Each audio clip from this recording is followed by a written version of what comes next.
Bonjour à toutes et à tous, bienvenue sur les vidéos de DJ Stuff. Aujourd'hui, on va découvrir ensemble la Evo 4 de chez Audient. On pourrait dire by Audient parce que c'est une marque à part de Audient. Ils ont lancé, donc il y a la Evo 4 qu'on voit aujourd'hui, il y a la Evo 8 aussi qui sortira un petit peu plus tard dans l'année. Donc c'est des petites cartes son qui s'adressent à un autre public que les produits qu'ils font d'habitude. Cartes son qui fonctionnent à la fois sur ordinateur et à la fois, ça c'est top, c'est la raison aussi de mon test, de cette review, parce que voilà, quand j'avais vu sur Instagram, quand ça avait été annoncé et tout, je voulais absolument pouvoir le tester, parce que ça fonctionne aussi sur smartphone iOS, donc tout ce qui est iPhone et puis iPad, parce qu'elle est classe compliante en même temps. Donc on va avoir la grosse partie, parce qu'après ça sera somme toute un peu la même chose sur iOS, sur un smartphone. On verra vers la fin une petite partie smartphone, et on va surtout s'intéresser sur on va dire on pourrait appeler ça la suite logicielle qui a greffé sur ordinateur et qui réplique un peu toutes les informations qu'on peut avoir sur la carte son. Donc, carte son qui fonctionne sur ordinateur et sur smartphone. Vous avez la possibilité, quand vous la branchez, donc elle est alimentée par le port USB-C ici, donc directement sur l'ordinateur.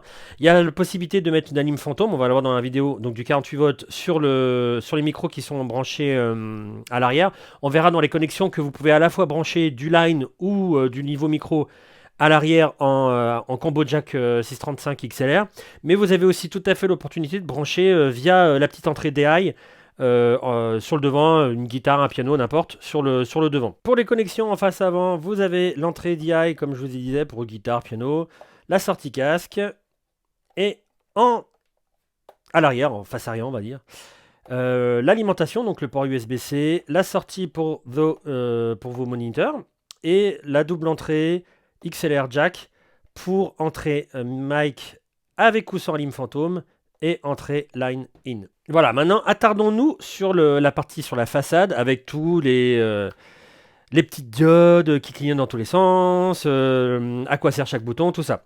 Alors ce qui est vraiment top, c'est que tout ce que vous allez retrouver sur la partie software, dirons-nous, que vous pourrez retrouver au clic de la souris, peut se faire quand même directement sur la Evo 4. Donc ça c'est super top. Alors je suppose que ce sera la même chose sur la Evo 8, bien entendu. Donc on retrouve les entrées à l'arrière ici, donc l'entrée 1, l'entrée 2. Vous voyez déjà le gain qui peut être paramétré.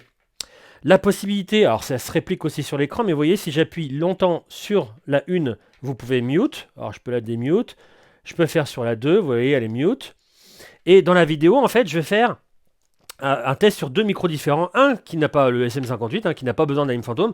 Donc vous voyez, dès que je vais parler, boum, là, le son que vous allez entendre, alors je vais me mettre directement, tac, sur la partie micro. Le son que vous allez entendre, ce que vous entendiez maintenant, c'est ce qui vient directement. Alors ça sera peut-être, j'ai pas fait d'EQ ni rien, donc ça sera peut-être un peu grave. Mais voilà, c'est ce que vous entendez directement de la Evo. Et donc, plus je vais basculer avec ce petit bouton-là ici, alors je me suis un petit peu avancé dans les boutons, mais c'est pour vous montrer. Plus je vais pouvoir faire, c'est un peu dans le domaine du DJing. Alors pourquoi j'ai fait aussi cette vidéo-là, c'est que c'est une carte, comme vous avez pu constater, qui n'est pas si chère que ça, une carte son, qui fonctionne à la fois sur ordinateur, sur iOS, si vous voulez faire les live stream directement depuis votre téléphone ou directement, on va voir, il y a une option qui est vraiment extra dessus, qui s'appelle le Loopback Mix, qui permet de faire passer tout l'audio à la fois de la carte son et de votre ordinateur directement dans un flux, par exemple sur OBS pour faire du live stream ou du podcast. Donc ça c'est super top.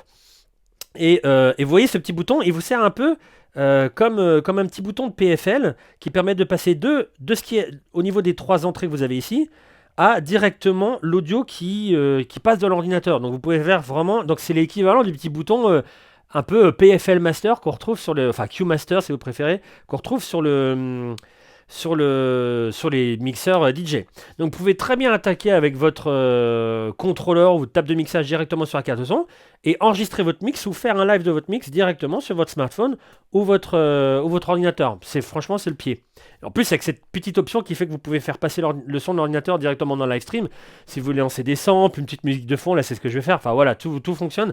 Enfin c'est super génial. Et donc ça c'est vraiment un truc, je dirais, un peu exclusif de l'assemblage entre la carte son et la partie software, de pouvoir emmener directement le son directement dans votre live stream. Donc ça c'est cool. Donc j'avais mon premier micro que vous avez entendu. Donc comme je vous ai dit, il y a une anime fantôme, donc je peux très bien basculer sur le bouton 2, enfin sur l'entrée 2, basculer sur la ligne fantôme. et prendre un micro spécialement pour ça. Donc je vais muter le premier pour qu'on n'entende que le deuxième. Voilà. Donc vous voyez, là je suis sur le micro 2. Alors peut-être qu'il est un peu fort, peut-être qu'il n'est pas fort. Je vais... ouais, peut-être que le gain... n'importe. En fait, je suis en train d'enregistrer, mais j'entends pas ce que je suis en train de dire. Mais voilà. Et ce qui est top, c'est que... Alors je vais faire ça avec le micro 2. Ce qui est top par rapport à l'Evo 4, c'est qu'elle a aussi un auto-gain. Pour ceux qui ne voudraient pas se prendre la tête à régler le gain, vous avez un gain automatique pour régler le niveau de votre micro. Donc vous appuyez sur le petit micro ici. Vous appuyez sur le 2 et vous réappuyez. Donc là, il va être en cours d'analyse. Il analyse un peu le flux de votre voix, si vous parlez un peu doucement, si vous parlez plus fort. Donc voilà, il va se coller à ça. Et par rapport à ça, à un moment donné, tac, il va finir l'analyse, il va mettre en marche et il va mettre le gain automatique par rapport à ce que lui a décidé de faire. Voilà, donc là c'est fait. Donc il m'a mis le gain, on va dire, à presque 3/4. Donc voilà un peu ce que ça donnera avec son gain. Bien évidemment, le micro que j'ai mis, c'est un micro d'instrument, c'est pas un micro choral, ni voix, etc. Donc c'est pour ça que je me penche un peu. Mais voilà, donc vous pouvez tout à fait aussi faire. Là, donc là, je vais perdre mon gain, vous voyez, je vais le mettre à 0 et hop, je vais le remonter. Donc je peux le mettre beaucoup plus fort, évidemment. Donc ça, c'est point de vue entrée. Donc on peut mettre une ligne fantôme sur le 1, sur le 2. Je vais retirer la ligne fantôme pour vous montrer aussi, c'est bien, par exemple, pour point de vue DJing, ce qui est top. Donc je retire la ligne fantôme. C'est que vous pouvez coupler les deux micros. Alors soit en cliquant sur le petit icône que vous voyez, j'ai perdu ma souris ici, là, ou soit en appuyant sur les deux. Et voilà. Et là, vous avez une entrée line totalement stéréo. Donc pour brancher votre contrôleur ou votre table de mixage. Ça, c'est super top. Vous appuyez deux fois comme ça, enfin une fois sur les deux, et là vous récupérez vos deux réglages. Et donc forcément j'ai perdu celui-là, puisque j'ai pas la mime fantôme. Dès que je mets la mime fantôme, voilà, je récupère mon petit micro. Donc ça c'est partie de gauche. Partie de droite, comme on a vu, on a la petite bascule entre le micro, enfin les entrées. Mais vous allez voir, je vais mettre une petite musique. Et donc on peut basculer tranquillement.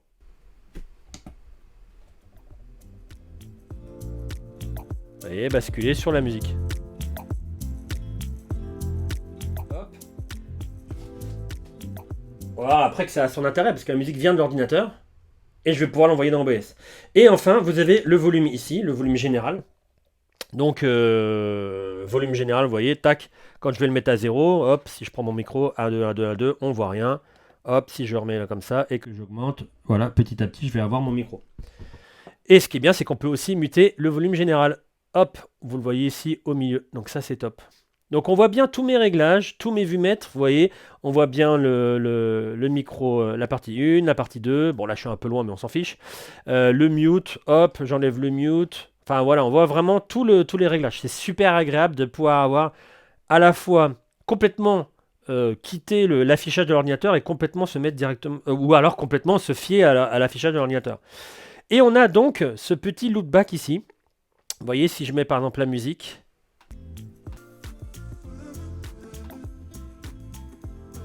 Et hop. Et ce qu'il y a à l'intérieur ici, voilà, je vais le baisser. Donc vous avez vu, il n'y a plus de musique. Et vous allez voir comment c'est intéressant sur OBS. Hop, je vais complètement le baisser. Voilà. Donc vous voyez sur OBS que j'ai bien mes micros, tout ça. Mais je n'ai pas l'enregistrement. Si je me tais complètement, silence complet. Donc, j'augmente ce petit volume là. Et là, j'ai bien ma musique avec. Je peux la mettre plus fort si je souhaite. Bon, évidemment, ça va faire, voilà, hein, comme vous avez pu le constater. Et voilà, ça fonctionne. C'est franchement, c'est super top cette fonction Loopback Mix. Alors ça, c'est du côté... du côté ordinateur. Maintenant, si vous souhaitez l'utiliser du côté smartphone, vous pouvez tout à fait. Mais il y a une petite condition, il vous faut, alors je regarde sur la vue du dessus, voilà, il vous faut ce fameux petit adaptateur là, qui permet aussi d'alimenter l'Aevo. Vous voyez, ça c'est mon câble d'alimentation, il n'y a pas encore l'USB, donc j'alimente bien mon téléphone, il charge, et en même temps quand je vais allumer l'Aevo 4, enfin l'Aevo 4 s'allume forcément avec l'alimentation de l'adaptateur. Et donc une fois que c'est fait, eh bien pareil, vous voyez, si je prends mon micro, que je lance une petite application pour voilà, et ben écoutez, j'ai ce qu'il me faut, tac, je vais augmenter le gain, et voilà, j'ai l'équivalent de ce qu'il y a sur la Evo. Aucun souci. Voilà, donc pareil, si je fais mute, ça va la muter. Et je vais pas du tout pouvoir parler, il n'y a rien. Alors j'ai toujours un vumètre ici, mais c'est mute. Vous voyez, il clignote, ça m'indique, c'est génial. Dès que je vais démuter, voilà. Et là, je suis reparti sur le... Donc je peux enregistrer, faire ce que je veux. Voilà. Voilà, c'était la Evo4 by Audient. Si vous avez des questions au sujet de cette carte son, à la fois sur ordinateur et aussi classe compliante directement sur smartphone, n'hésitez pas à la poser en dessous de la vidéo ou par mail. J'y répondrai bien volontiers. En tout cas, merci beaucoup d'avoir suivi cette vidéo et je vous dis au prochain contenu. Je vous souhaite un très bel été et je vous dis à très bientôt. Ciao, portez-vous bien tout le monde.